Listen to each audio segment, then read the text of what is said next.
Conmemoración del 24 de marzo y Casa Rosada nuevamente con un video alentando a la historia completa y que no solamente se nos cuente una parte de la historia. Y el gran protagonista que estuvo este video fue Agustín Laje, un gran escritor y un gran intelectual ya de por sí. Mamita mía, yo me pongo a debatir con este muchacho y me humillo solo básicamente. Hubo bastante repercusión, el kirchnerismo intentando no difundan ese video, que esto que lo otro. En 2 horas tuvo prácticamente millones de visitas, es decir, lo cual a la gente le interesó bastante ese video, y es interesante. Hasta propia gente de la oposición dicen que es un video interesante porque nos da otra perspectiva de lo que ocurrió en la dictadura militar. Ahora ya queda en cada uno si esto es verdad, si es mentira, que esto que lo otro. Lo que sí, el video es bastante interesante y si tienen tiempo de verlo, no se pierdan el tiempo y disfrútenlo. Son 20 minutos, es un poco largo, pero les juro que no se van a aburrir. Yo pensé que me iba a aburrir, pero no. La verdad pasó como si nada y me llevé algo de información bastante valiosa y prestigiosa desde otro punto de vista. Como bien lo dijeron, no hubo 76 sin un 75, sin un 74. ¿Qué fue lo que pasó en esos años anteriores? Te dejo con la palabra de Agustín Laje con Nacho Ortel.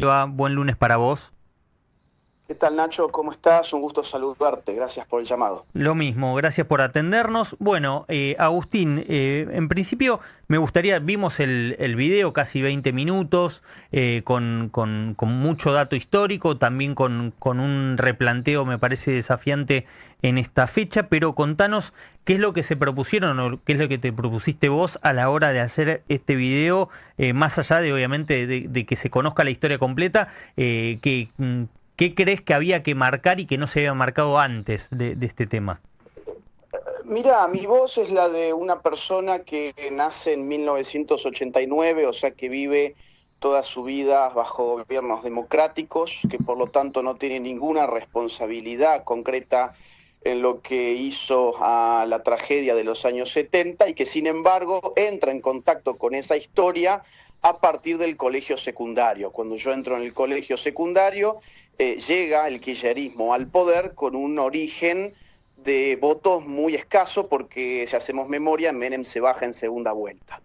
Entonces asume Néstor y se suben, mejor dicho, a el relato setentista, se alían con las pseudo organizaciones de derechos humanos y se crean una historia para sí mismos que era completamente falsa. La idea del kirchnerismo como un regreso de los jóvenes idealistas de los 70, pero al siglo XXI, la mentira del Néstor guerrillero, de su esposa guerrillera, toda esa mentira que vivimos en esos años, se inserta en la currícula escolar de los alumnos que en ese momento íbamos a la escuela, y bueno, yo mamé una historia bajada por el Estado argentino que era esencialmente incompleta y que estaba distorsionada. ¿Por qué? Bueno, por muchos asuntos. En primer lugar, porque borraron de la memoria histórica el accionar de las organizaciones terroristas, organizaciones que empiezan a pulular en la década del 60, que son entrenadas, financiadas y impulsadas por el régimen castrista, o sea, por el socialismo cubano, que se entrenan en la isla, que reciben armamentos en la isla y que vuelven a la Argentina para hacer su propio golpe de Estado. Las organizaciones terroristas tuvieron un poder de fuego inmenso, inmenso. Se han constatado 21.644 operaciones guerrilleras y terroristas en el periodo que va de 1969 a 1979. Te repito, 21.644.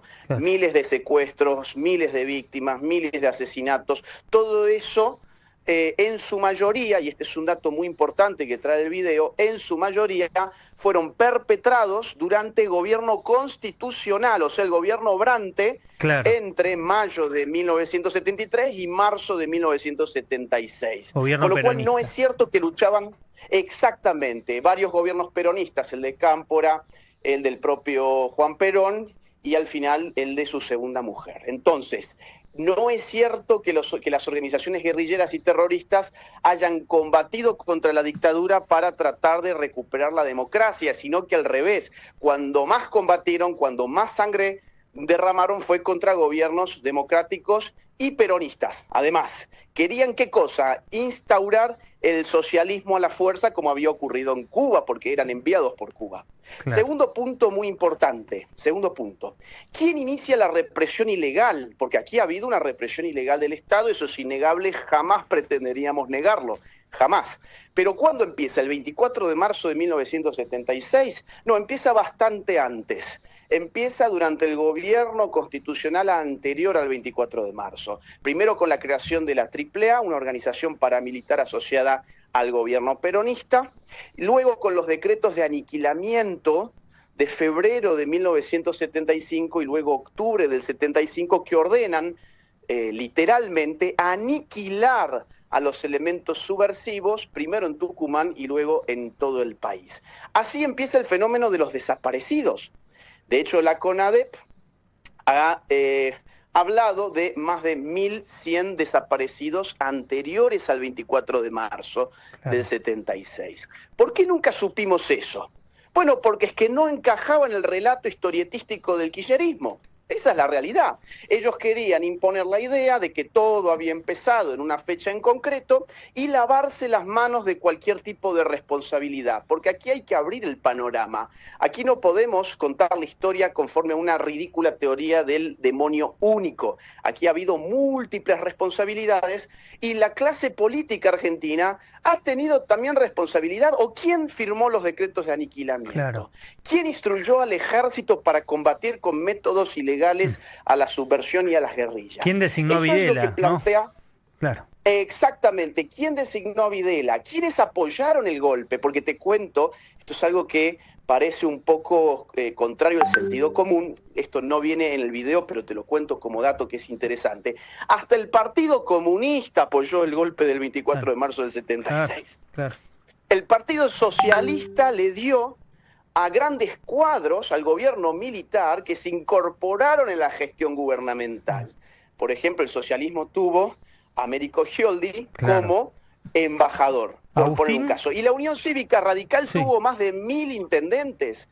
Tuvo intendentes a lo largo y ancho del país durante el gobierno dictatorial. Entonces, aquí no se trata, insisto, de reivindicar a las Fuerzas Armadas, el funcionar ilegal. Acá es simplemente memoria completa. Abramos el panorama. Olvidémonos por fin del relato kirchnerista. Está perfecto. Agustín, tengo pocos minutos porque lamentablemente no pudimos dar con vos antes, pero no quiero dejar de preguntarte justamente esto, porque a partir de la difusión del video ya hay gente que dice, bueno, que estás negando la dictadura, que estás negando el tema de los desaparecidos y que tenés una mirada contemplativa. Contame, ¿qué opinás vos de la dictadura y qué opinás de la represión ilegal que hizo el Estado en ese momento, en ese caso los militares en el poder? Contame justamente para despejar, si es que los querés despejar, tal vez no, pero digo, se ha dicho mucho. Se ha dicho mucho de... Sí. Quien así opina o no vio el video o simplemente es un mentiroso. Porque en el video se remarca una y otra vez que la represión a la guerrilla y al terrorismo fue ilegal, fue horrorosa, bien, y dejó miles de desaparecidos en la Argentina. Ahora, ¿por qué esta gente dice que yo niego a los desaparecidos? Porque yo lo que estoy negando en todo caso es la cifra dogmática de 30.000 desaparecidos.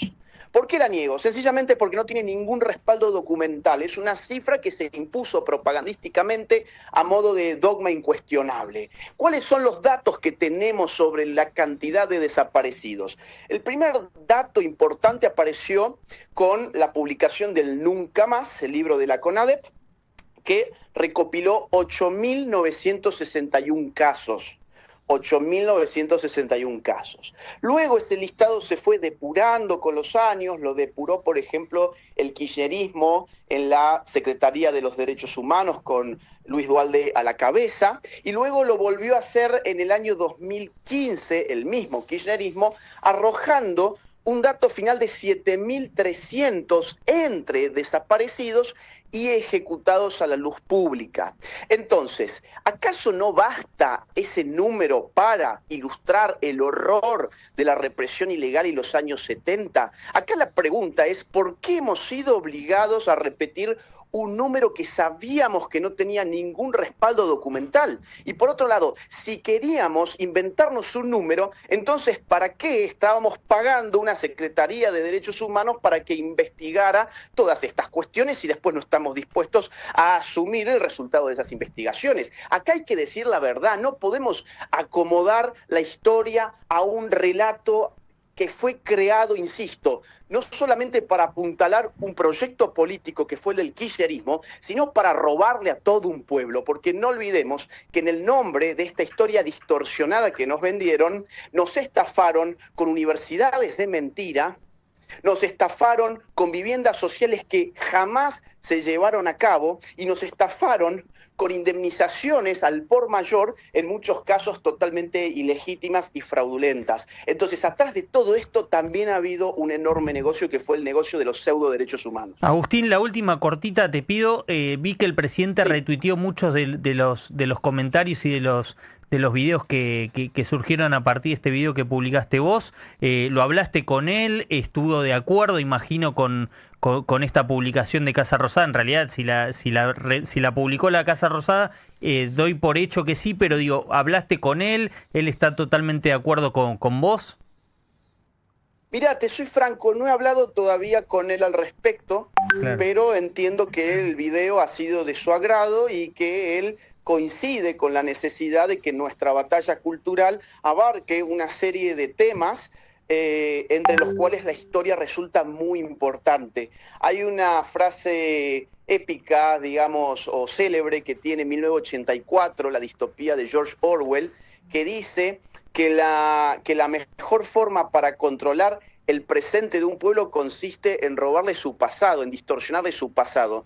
Nosotros que queremos devolver la libertad a los argentinos, queremos por lo tanto abrir el debate para que la gente con libertad pueda investigar algo que ha faltado en la Argentina, incluso en el ámbito de la historia, libertad para decir la verdad. Estuvimos condicionados durante mucho tiempo a ser parte de un relato mentiroso sobre nuestro pasado, con arreglo al cual no solamente condicionaron nuestro presente, sino que pretendían robarnos nuestro futuro.